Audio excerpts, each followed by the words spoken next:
Esta clase, entonces, va a ser la continuación del análisis de las variables que influyen en la filtración glomerular, formación del ultrafiltrado y control de ese filtrado.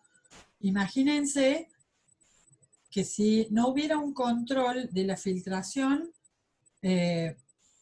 estaría un exceso de flujo, ¿sí?, caudal en la parte tubular de las nefronas. Eso haría que hubiera una exigencia para acelerar las reabsorciones. Por ejemplo, si el ultrafiltrado fuera demasiado abundante, esto sería como que te pongan en una cinta industrial, te meten un montón de sustancias y vos tenés que seleccionar para reabsorber y no darían todas las manos posibles para poner ahí, entonces perderíamos muchos componentes del plasma en la orina.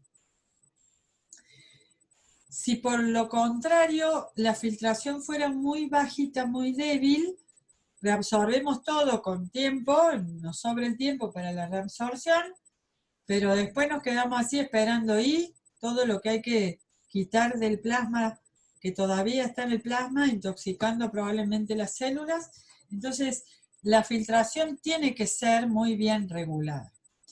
Pero para llegar a la regulación hay que terminar de conocer cómo funcionaba la filtración. La, digamos, estructura en donde se estaba dando esta filtración era el corpúsculo renal, el glomérulo con la cápsula de Bowman en el riñón, y ese corpúsculo, dijimos, estaba formado por los capilares corpusculares o glomerulares, protegidos, acompañados, revestidos externamente, sería lo correcto de decir, por estas células que son los podocitos,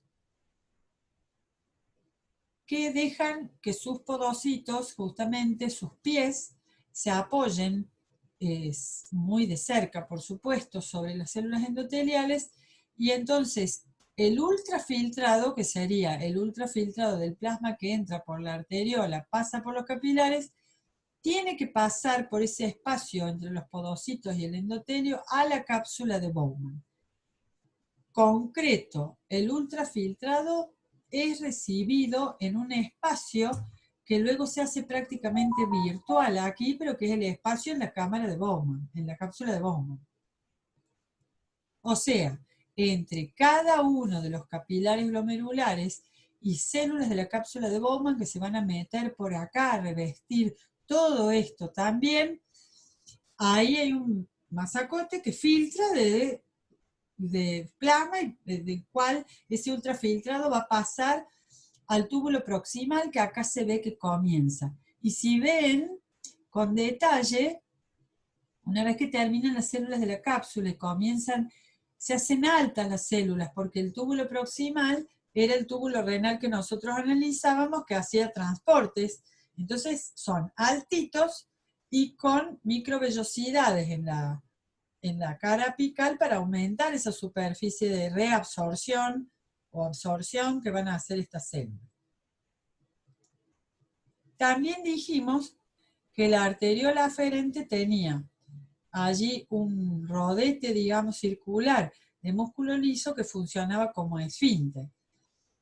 Y acá quiero detenerme para decir esto. Si se contraen estas fibras lisas o células musculares lisas, se achica el diámetro, o sea, disminuye el calibre, pero como yo tengo un volumen que viene de la arteria, digamos, arciforme, del flujo arterial, digamos, para no complicarlo, yo tengo un volumen que tiene que ingresar acá. Esto es como si ustedes tuvieran una manguera que está pasando el volumen de agua y la aprietan en un punto. ¿Qué es lo que va a suceder? Al apretar esto, van a obligar que por menos calibre tenga que pasar el mismo volumen. Entonces va a aumentar la velocidad con la que ingresan a los capilares la sangre, el plasma. Y el volumen entonces disponible en los capilares para ser filtrado va a ser menor. Velocidad más alta, pero el volumen va a haber disminuido, estoy pisando la manguera. Entonces, arteriola aferente. Si disminuyo el calibre, bajo el volumen que ingresa a los capilares glomerulares y circulan ese poquito volumen rápido. ¿Qué pasa si relajo las fibras musculares lisas del esfínter de la arteriola aferente? Es como si le hubiera agrandado el tamaño de la manguera, por lo tanto, el volumen que ingresa a los capilares es mayor. Y si ese volumen es mayor, habrá que ver si puede filtrarse más. ¿Y por qué digo esto? Hay un volumen mayor circulando, pero también dilata estos capilares. Hay que ver si la presión ejercida aquí da para filtrar más. En principio diríamos, si hay más sangre entrando a los capilares, más presión se va a generar en la cápsula de Bowman internamente, digo, en los capilares, para que aumente la filtración. Entonces, cierro arteriola aferente, bajo la filtración. Abro arteriola aferente, en principio aumento la sangre y aumento la presión, entonces aumento la filtración. ¿Estamos? Bien. Bueno, esta es una fotografía de microscopio electrónico de los podocitos rodeando a las células endoteliales, ¿no? Entonces, volviendo a este gráfico, la filtración se va a dar desde dentro de los capilares que tienen más o menos sangre, de acuerdo si se abrió más o menos el esfínter de la aferente, y se filtrará hacia el espacio de la cápsula de Bowman. Aquí vemos el plasma de nuevo filtrándose, pasando por las perforaciones o fenestraciones del endotelio, pasa la lámina basal, pasa los podocitos y entonces queda el material filtrado en la cápsula de Bowman. Yo espero que lo entiendan, pero si no lo entienden mucho no desesperen, porque tranquilos después con el libro lo van a poder entender mejor. Masticar con más tiempo a este asunto de los podocitos y la cápsula de Bowman y los pedicelos y todo eso. Bueno, entonces, obviamente, voy a volver acá para explicar esto. ¿Qué es lo que va a determinar mayor o menor ultrafiltrado, volumen de ultrafiltrado? Entonces, primero, la presión con la cual ingresa a los capilares glomerulares la sangre, o sea, la presión con la que vienen acá de la arteriola aferente, acá. Si los hincha de sangre o casi nada, va a haber más filtrado o menos filtrado. Entonces, a eso decimos que es la presión hidrostática de la sangre, y es lo que les intenta decir acá. ¿Qué influye en cuánto vamos a filtrar? La presión hidrostática de la sangre. Ahí en el capilar y la presión hidrostática en la arteriola aferente o el capilar glomerular. Pero más atrás, si me voy a la arteria renal y después a la aorta, bueno, es la presión arterial sistémica también. O sea, yo tengo una presión con la que la sangre llega al riñón. Esa es la presión arterial, que, bueno, va a ser la presión hidrostática, llamada ahí localmente en las arteriolas. Segundo punto. Acá, en la sangre, hay elementos osmóticos. Hay elementos osmóticos porque hay iones, hay sales, hay osmóticos, bueno, no cargados, pero que funcionan atrayendo el agua, como concentraciones de glúcidos y demás. El tema es que si ultrafiltran, da igual, porque los voy a tener acá en el filtrado o acá en la sangre. Así que en realidad esos chiquititos no nos importan, porque la presión osmótica en principio sería igual acá que acá. Pero no es igual. ¿Y por qué no es igual? Porque no olvidemos que acá vienen todas las proteínas del plasma y acá no hay proteínas del plasma en el filtrado. Entonces, las proteínas, recordemos, son altamente osmóticas. Es más, se habla de... Ahí voy, para que me vean. Se habla de que las proteínas grandotas y fibrilares largas y todas esas proteínas que están circulando en la sangre, el fibrinógeno y todas las proteínas de anticuerpos, globulinas, todas esas en conjunto ejercen una altísima presión osmótica que se llama oncótica. Entonces, vamos a poner así. Presión osmótica. Ahorrémonos los acentos, perdón. Presión osmótica es la presión, presión oncótica. Presión oncótica es la presión osmótica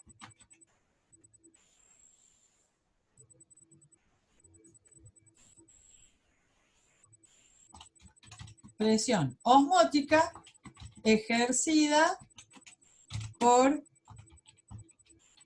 polipéptidos o proteínas. ¿Sí? La presión oncótica, entonces, es una presión osmótica, sí, pero solo la que le podemos adjudicar a las proteínas. También se puede decir, por supuesto, igual a la presión osmótica debida a las proteínas. Entonces, la presión osmótica total sería con la que se empuja o mueve al agua desde el plasma hacia el filtrado. Pero esa presión la podemos catalogar en positiva cuando decimos es la que empuja al agua a pasar al filtrado, ¿no? O sea, viene la sangre por la arteriola, pasa a los capilares glomerulares y la presión positiva sería la que ejerce la sangre arterial en los capilares y obligando al agua, a su ósmosis, pero a pasar desde el capilar a el filtrado. Pero las proteínas vienen por aquí, dan vueltas por los capilares y se van por la eferente. Nunca pasaron al ultrafiltrado y son osmóticamente activas fuertes, atrayendo el agua hacia sí, porque acá hay mucha proteína y acá no. Entonces, la fuerza o presión oncótica está tirando del agua desde el filtrado hacia adentro de los capilares, o sea que es negativa. Empuja la presión hidrostática a hacer ósmosis hacia el filtrado. Pero las proteínas atraen agua hacia adentro del capilar, o sea que son positiva y negativa, hay que restarlas. Y hay una fuerza más que es hidrostática y que es, si yo ya tengo líquido acá, en la cápsula de Bowman, acá, acá, acá, acá, ya hay un líquido ocupando el lugar. Y eso es una presión hidrostática, porque es un líquido que me está volviendo, o sea, me está presionando al revés, a los capilares. Yo estoy obligando al líquido a filtrar, a pasar hacia la cápsula, pero esa presión se me vuelve en contra. Hay líquido ya presente en la cápsula de Bowman y a eso le vamos a llamar presión hidrostática pi con un pi, una letra pi griega, para diferenciarla de la presión hidrostática que viene de la presión arterial sistémica. Bueno, capaz que no me entendieron nada y sería muy probable. ¿Cómo se dicen estas tres cosas? Yo les voy a volver a explicar. Hay tres fuerzas que influyen en cuánto voy a filtrar. Una a favor o positiva, que sería la presión hidrostática de la sangre al entrar en los capilares. Y dos, que van a ir en contra de que ese agua o filtrado pase a ser filtrado, que es la presión osmótica o de los coloides u oncótica, proteínas, y la presión del fluido que ya está en la cápsula de Bowman. Ahora con los valores me van a entender mejor. Dice filtración. La filtración hacia afuera de los capilares glomerulares es similar a la filtración en otros capilares sistémicos. La presión de filtración depende de la presión hidrostática, o sea, con qué presión entran, y recibe la oposición de la presión oncótica y la presión del líquido de la cápsula. ¿Cuántos valores o cómo son los valores en una situación más o menos normal o fisiológica? Por la arteriola eferente entra la sangre y a favor tiene 55 unidades de presión, o sea, 55 milímetros de mercurio, que podrían ser bares, pascales, pero acá nos manejamos en milímetros de mercurio. 55. Pero el agua es atraída por la presión pi que ejerce la cápsula, las proteínas, la oncótica, 30, y en contra 15, que es la presión del líquido de la cápsula de Bowman. Entonces, atraen con 30, presión en contra con 15, tenemos 45. ¿Cuánto nos queda de presión neta para filtrar? 10. Con estos 10 es que nosotros filtramos los 180 litros por día, sumando todas las nefronas de los riñones, ¿verdad? Entonces, por eso hay filtrado. Es muy importante que entiendan esto. ¿Por qué? Porque después vamos a entrar a analizar cosas como, si yo tengo muy baja presión sistémica, yo acá no llego con los 55, capaz que llego con 50 o 45. Con lo cual, si yo ya tengo 45 en contra, si yo llego con 50, filtro poco, porque la neta va a ser 5. Y si yo llego con 45, estoy palo y palo. Por lo tanto, supo a filtrar el riñón. Y eso es lo que llamamos insuficiencia renal. O sea, el riñón no está funcionando, no filtra plasma, no depura nuestra sangre. Entonces, la idea es sostener siempre las 10 unidades de presión diferencial entre la fuerza a favor de la presión arterial, como entran al corpúsculo, y las otras dos que van en contra.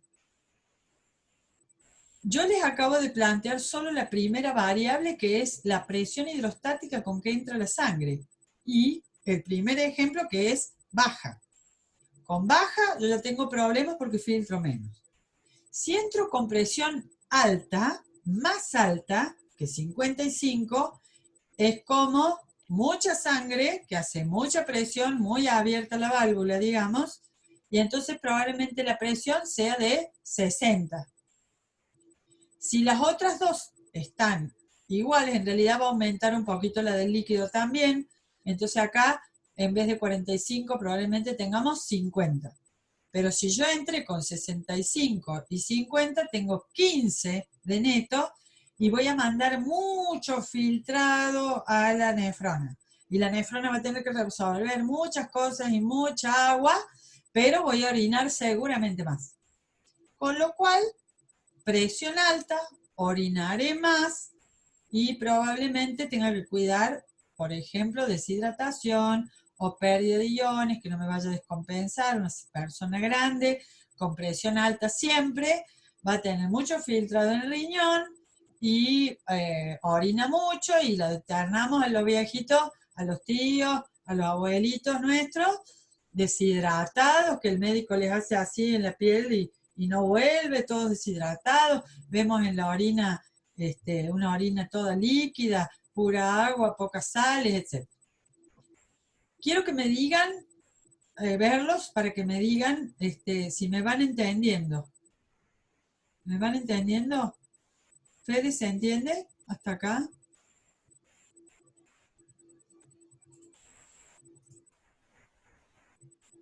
Sí, bueno, menos mal.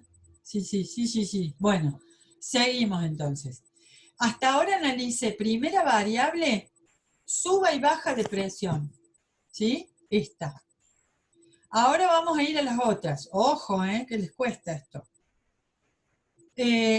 Esta presión pi, que es la presión oncótica, que yo lo dije mal antes, pi es la presión debida a las proteínas que se retienen en la sangre y no pasan al filtrado. Más o menos 30. Esto es variable, porque hay personas que van a tener en un momento más proteínas coloides en sangre y otras veces menos. Pero bueno, una cosa es postprandial, otra cosa es en ayuno y así. Pero suponiendo, ¿qué pasa si el principal productor de proteínas del plasma, que se llama hígado,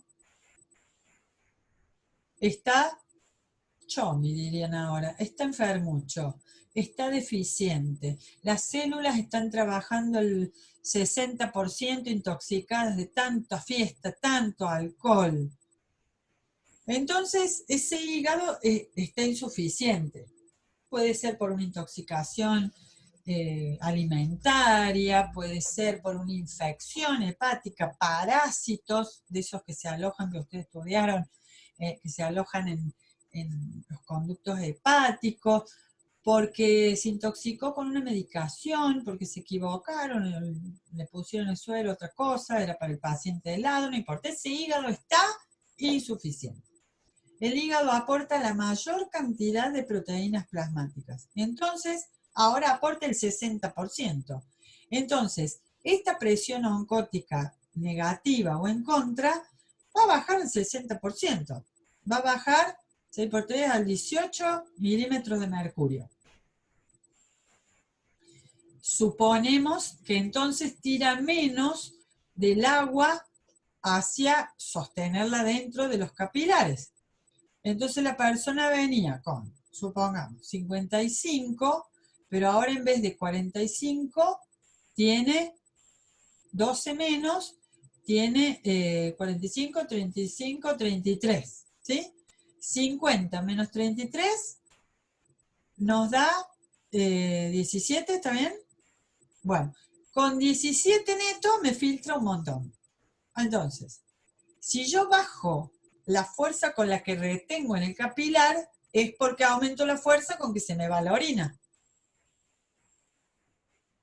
Si pierdo proteínas oncóticas que me sostengan el agua en la sangre, es porque se me va a ir más hacia la orina.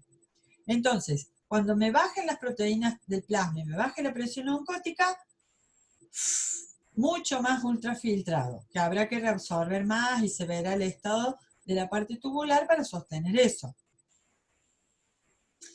Si en cambio perdí agua, por ejemplo, concentro las proteínas en la sangre. La presión oncótica se me va mucho a la nube, se me puede ir a 40, supongamos. Entonces, 40, 55, equiparo insuficiencia renal. No filtra, no ultrafiltra el riñón. Entonces, fíjense cómo, bueno, a lo mejor, esto pasa en realidad, si aumenta mucho por pérdida de agua la fuerza oncótica de atracción hacia los vasos, y vienen los mecanismos homeostáticos tan amados por nosotros, que harán que el corazón bombee con mucha más presión hidrostática para poder superar las 55 en contra, y me va a elevar la presión y yo voy a sentir las palpitaciones cardíacas para ir a 65 para poder compensar las presiones en contra y que funcione el riñón. Y esto es el juego que ustedes van a ver muchas veces en los pacientes, porque van a ver muchas veces a un paciente internado que tiene problemas renales, que hizo bolsa el riñón con algo, con una medicación, o que está insuficiente, que lo tienen que trasplantar y todo. Y ustedes, ¿qué van a ver? Que cada tanto van a ver al paciente incluso dormido, así, boom, boom. Claro, porque el corazón trata de compensar esa insuficiencia renal elevando la presión hidrostática de ingreso. Entonces bombea menos frecuente o más lento, pero con más fuerza para llegar por la arteria renal con una alta presión a las arteriolas renales. Bueno, entonces, más o menos dejamos como, depende, pero más o menos podemos dejar estable los 15 de la presión del líquido de la cápsula, pero ojo, cuando haya problemas, por ejemplo, de hígado, o que el mismo riñón abrió las fenestraciones, perdió endotelio y dejó que la proteína salga en orina, podemos perder proteínas oncóticas de nuestra circulación y entonces vamos a orinarnos la vida, digamos, la diuresis va a ser mucha más alta que la normal. Bueno, entonces, volviendo acá, esta es una figura muy importante porque es nuestra figura de análisis para proteínas en sangre altas o bajas, presión alta o baja arterial de arranque. Proteínas bajas, simple, o las hemos perdido por orina, por fallo renal acá, se escapan, se hicieron grandes los huecos, se perdieron los arteriales, acá hubo una bacteria infecciosa que hizo ¿cómo se llama? Una infección renal alta, y bueno, esto se rompió, pasa mucho, y van a ver ahí hasta glóbulos rojos en la orina. Pero también está el caso de que, por ejemplo, nos deshidratemos mucho y entonces aumenta la presión oncótica debido a proteínas. Y así nos tenemos que ir guiando para saber cuánto es, en definitiva, el ultrafiltrado glomerular que ha habido a diario en esta persona o en nosotros. Bueno, me quiero ir acá. ¿Cómo se controla la filtración desde la presión? Porque muy lindo el corazón, pero acá tenemos, ese es un control sistémico, oigan usted. Era control sistémico, era el gordo, el grande. Pero acá tenemos un controlcito local también. El riñón sabe regularse solito en muchas cosas. ¿Qué es esto? Esto está mostrando el flujo que ingresa por la arteria falciforme y la renal, que sigue después por acá por la renal, digamos, y sigue a otros órganos. Mejor dicho así. Esto sería la presión sistémica, arterial sistémica, con la que entra todos los órganos importantes. Esto es el flujo sanguíneo renal, cantidad de sangre que se ha derivado a ingresar al riñón. ¿Y que termina dónde? En la arteriola aferente. Y esto está representando como una valvulita o morcita que cerramos para achicar el calibre o abrimos para agrandar el calibre de la arteriola. Entonces, si está abierto, el flujo es grande, se llenan los capilares y la tasa de filtración aumenta. ¿Por qué? Porque mayor volumen es mayor presión a favor acá para filtrar. Entonces, abro, tasa de filtración glomerular mayor. Esto estamos obviando lo que está pasando en la eferente, que es otra actriz que va a entrar en esta obra. Acá, si cerramos el esfínter de la arteriola aferente, que es nuestra válvula, cerramos el esfínter, achicamos el diámetro, entra menos sangre, menos presión en los capilares glomerulares y la tasa de filtración está baja o disminuida. Y lo pone así, presión de la sangre capilar disminuida, presión hidrostática disminuida, TFG disminuida. Acá el flujo a los otros órganos sigue igual, eso es un control local del riego de las nefronas que hace el riñón.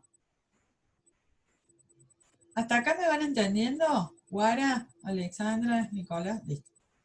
Bueno. Ahora vamos a tocarla diferente. Nosotros entramos con un flujo disminuido, acá hay poca presión, entonces tendríamos que filtrar poco. Pero acá viene otro control, que es el esfínter que tiene la arteriola eferente.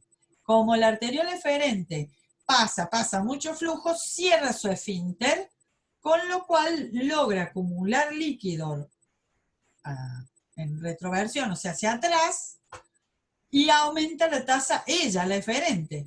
Entonces aumenta la tasa. Esto es, yo entro con poco, pero te piso la manguera a la salida. Entonces te incremento el líquido acumulado en los capilares, aumento la presión hidrostática y aumento la tasa de filtración. Entonces, abrir la eferente o cerrar la eferente me aumenta la tasa de filtrado. ¿Estamos de acuerdo?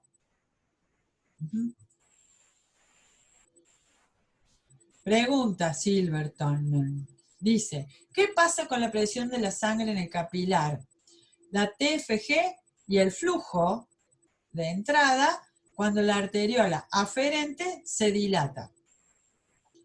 Si se dilata la aferente, entra mayor cantidad de flujo sanguíneo renal.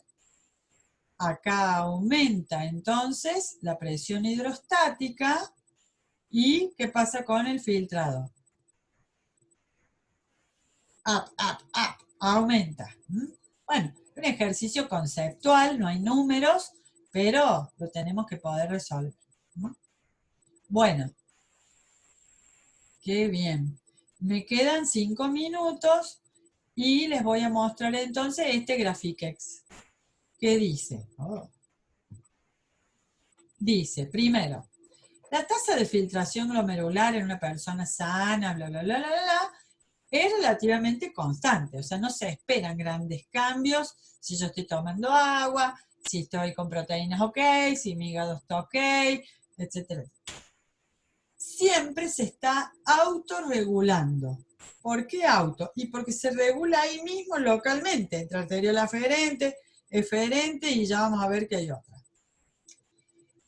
De afuera, o sea, control o regulación externo, tiene de endocrino y nervioso, o sea, lo que se dice control mixto de los dos grandes reguladores o controladores, o sea, por hormonas y neuronas.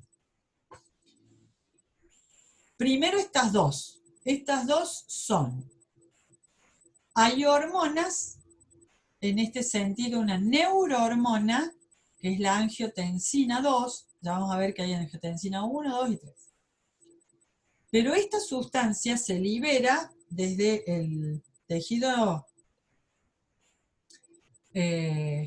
bueno, no importa, se va a generar en el plasma, pero a instancias de que disparó primero el riñón y se genera esta hormona en el plasma, la angiotensina 2, que cuando llega a las arteriolas, las vasoconstriñe, o sea, cierra las arteriolas eferentes con aumento del filtrado. Angiotensina 2.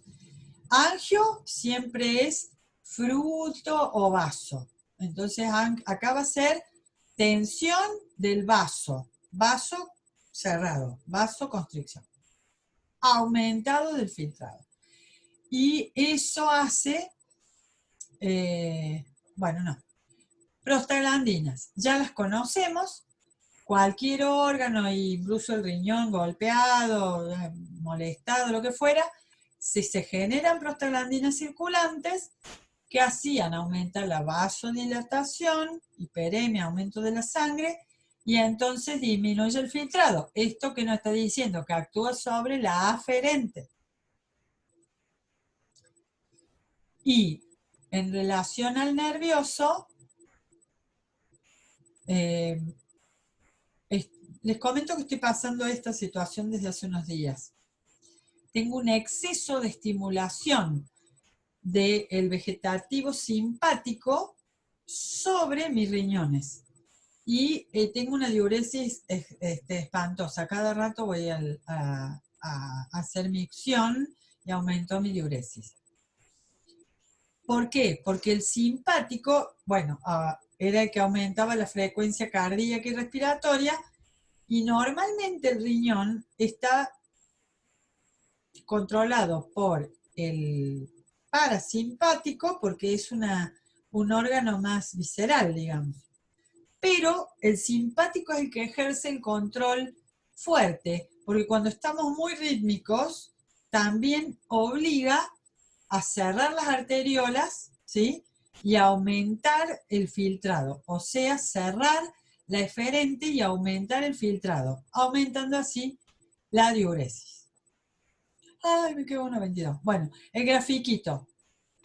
El grafiquito nos muestra esto.